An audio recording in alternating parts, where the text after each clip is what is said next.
این ویدیو خیلی خیلی خوش اومدید. داخل این ویدیو قرار بهتون یاد بدم که داخل ماینکرافت چگونه کاری کنیم که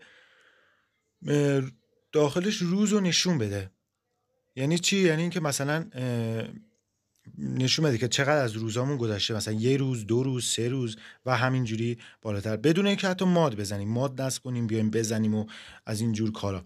توی خود ماینکرافت داخل ستینگش یه قابلیت اضافه شده که میتونید اون رو روشن کنید و میتونید به راحتی روزتون رو ببینید که چقدر گذشته و چقدر گذشته. و الان بهتون یاد میدم که داخل این ویدیو بهتون یاد میدم چی کار بکنیم. ببینید باید حتما یه مپی بسازید.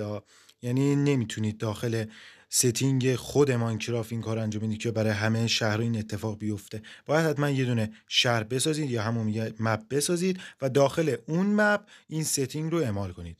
ببینید داخل اینجا 3 تا خط هست، 3 تا خط رو میزنیم و بعد این 3 تا خط اینجا ستینگ رو میزنیم و بعد این ستینگ اینجا بخش گیم رو که میبینید، بخش گیم رو باید تو بخش گیم میریم و یکم پایین تر از اینجا که میشه دقیقا همینجا که نوشته World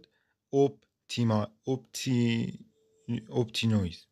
بله، توی این بخش کلی یه چیز هستش که ما با این کاری نداریم، فقط با این دوتایی که الان خاموش است کار داریم. اولیه میگه show coordinates. خب بعدی هم میگه show days played. خب یعنی چی؟ یعنی اینکه اولی میگه مختصر رو نشون میدیم، بعدی میگه روز رو نشون میدیم. خب پس ما با دومیه کار داریم. یعنی من اگه اینو بزنم و بیام بیرون و اینجا ببینمش، نگاه کنید، اگه ببینید اینجا نوشته days played یا همون played که میگه که 2 روز گذشته برای شما داخل این مپ 2 روز گذشته و من یعنی 2 روز توی اینجا بودم.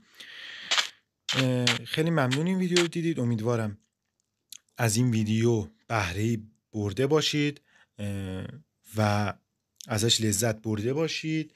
ممنون میشم منو لایک کنید، منو ساب کنید، از من حمایت کنید. من از حمایت شما خیلی خوشحال خواهم شد و با همین حمایت ها میتونم ویدیو بذارم و شما مشاهدهش کنید. همینو، خدا نگهدار.